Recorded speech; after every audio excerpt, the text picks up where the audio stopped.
దళితవాడ అయిన 44వ డివిజన్కు అభివృద్ధి నిధులు మంజూరు చేయకుండా దళితులను దళిత కార్పొరేటర్ను కించపరుస్తున్న నగర మేయర్ సునీల్ రావుపై ఎస్సీ/ఎస్టీ అట్రాసిటీ కేసు నమోదు చేయుట గురించి కరీంనగర్ 44వ డివిజన్ కార్పొరేటర్ మెండి శ్రీలత చంద్రశేఖర్ గారు నేడు కరీంనగర్ 2 టౌన్లో ఫిర్యాదు చేయడం జరిగింది.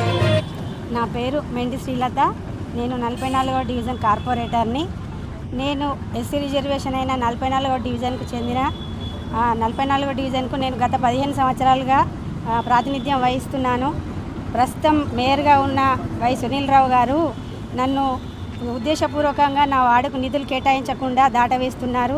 గత సంవత్సరం నా డివిజన్లో డ్రైనేజ్ కోసం 24 లక్షలు కేటాయించినా కూడా అది కౌన్సిల్లో తీర్మానమైంది, టెండర్ అయింది, దాన్ని కూడా ఆయన రద్దు చేశారు. ఇది ఎందుకంటే ఇట్లా చేస్తున్నామంటే ఇష్టం ఉన్నట్టు మాట్లాడుతున్నారు.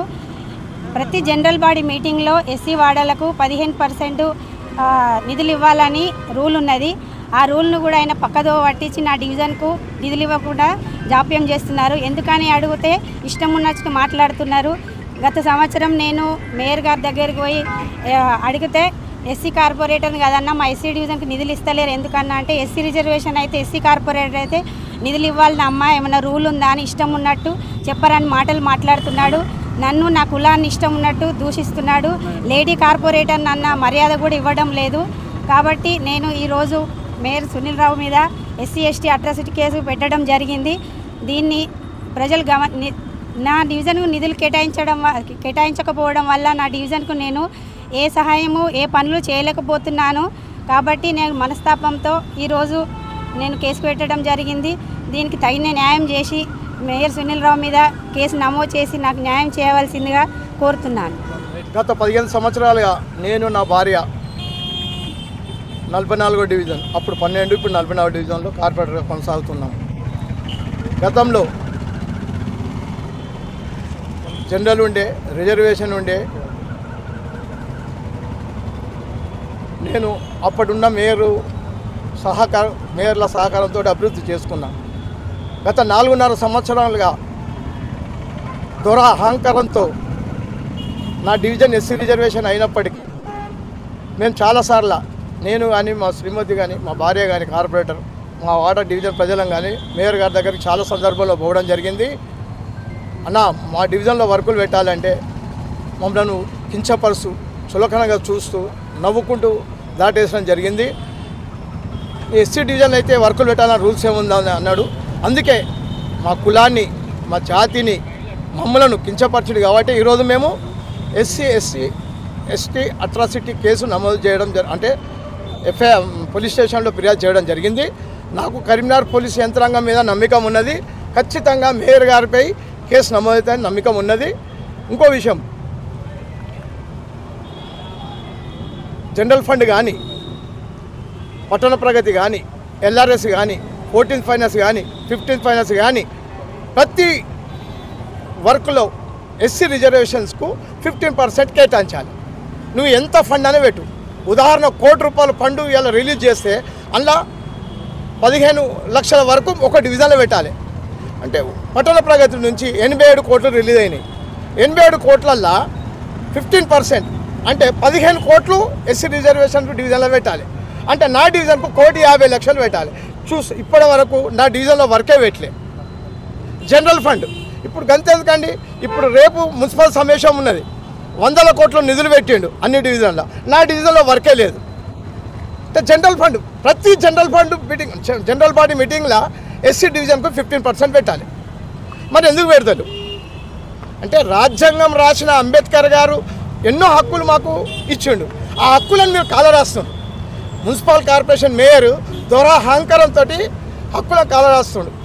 86 సంవత్సరాలు 76 సంవత్సరాల స్వతంత్రం వచ్చి ఇంకా కరీంనగర్ మున్సిపల్ కార్పొరేషన్లో అహంకారం పోలే. మాకు ఇంకా స్వతంత్రం వచ్చిందా రాలేదు కూడా తెలుస్తలేదు. అంటే ఇంత అహంకారం ఎందుకండి? అంటే 10 మందిలో ఏమనుకుంటారంటే ఎస్సీ రిజర్వేషన్స్ కాబట్టి ఎస్సీల దగ్గర వర్క్ నడుస్తుంది అంటారు. మీరు అందరినీ తీసుకుపోయి చూపిస్తా, ఎస్సీ డివిజన్లలో అసలు వర్కులే అవుతలేవు. మీరు పట్టణ ప్రగతిలో చూడండి, వర్కులు లేవు. ఎస్సీ డివిజన్లో స్మార్ట్ సిటీలో వర్కులు లేవు. 14th ఫైనాన్స్లో వర్కులు లేవు, 15th ఫైనాన్స్లో వర్కులు లేవు, ఎల్ఆర్ఎస్ వర్కు లేదు, జనరల్ ఫండ్ కూడా వర్కులు లేవు. అంటే కొన్ని డివిజన్లకే మేయర్ ఈయనే, 60 డివిజన్లకు మేయర్ కాదు. ఆయన మేయర్ అని చెప్పాలంటే మాకే సిగ్గు అనిపిస్తుంది. స్మార్ట్ సిటీ మేము 1952 నుంచి మున్సిపల్ కౌన్సిల్లో మా డివిజన్లు ఉన్నాయి. 2019 అయిన డివిజన్లలో స్మార్ట్ సిటీ వర్కులు చేస్తారు, 12 ఫీట్ల రోడ్లు కూడా చేస్తారు. మరి మేము మా దగ్గర ఎందుకు చేస్తలేరు? మేము కూడా ఇంటి పన్ను కడుతున్నాం, మా ప్రజలు ఇంటి పన్ను కడుతున్నారు, నల్ల బిల్లు కడుతున్నారు. మాకు హక్కు లేదా మా ప్రజలకు? ఇంతెందుకండి, కావాలనే ఉద్దేశంతో పెద్ద డ్రైన్ పోతుంది నా డివిజన్ నుంచి, 16 ఫీట్ల డ్రైన్ పోతుంది. శర్మన్ నగర్, సాహిత్ నగర్, సాయి నగర్ మీద నుంచి పోతుంది.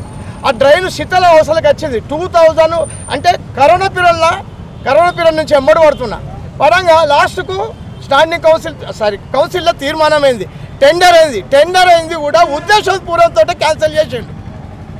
అంటే నీకెందుకు ఇంత అహంకారం? ఇంకెప్పుడు స్వతంత్రం వచ్చిందని మేము అసలు మాకైతే అనిపించడం లేదు. కంపల్సరీ మేయర్ గారి మీద కేసు నమోదు కావాలి. ఒకవేళ కాకపోతే నాకైతే పోలీస్ యంత్రాంగం మీద నమ్మకం ఉంది, మేము సిపిఆర్ని కూడా కలుస్తాము. ఇంకా అభివృద్ధి వర్క్ల కోసం ఖచ్చితంగా హ్యూమన్ రైట్స్ పోడే.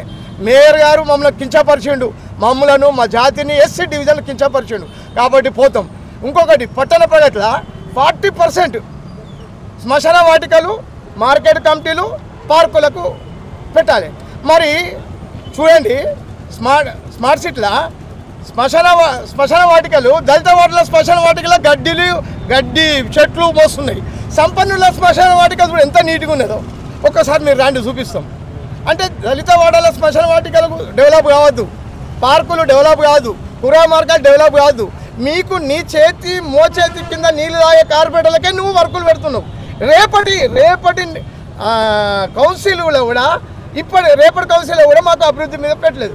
ఎన్నిసార్లు ఫైళ్ళు పట్టకపోతే తీసి బయట పడేస్తుండు, నేను ఒప్పపోతే ఇంజనీర్ తీసి బయట పడేస్తుండు. అంటే దానికి ఏందనండి? ఖచ్చితంగా అహంకారం పోవాలంటే ఖచ్చితంగా ఆయన మీద కేసు నమోదు కావాలి.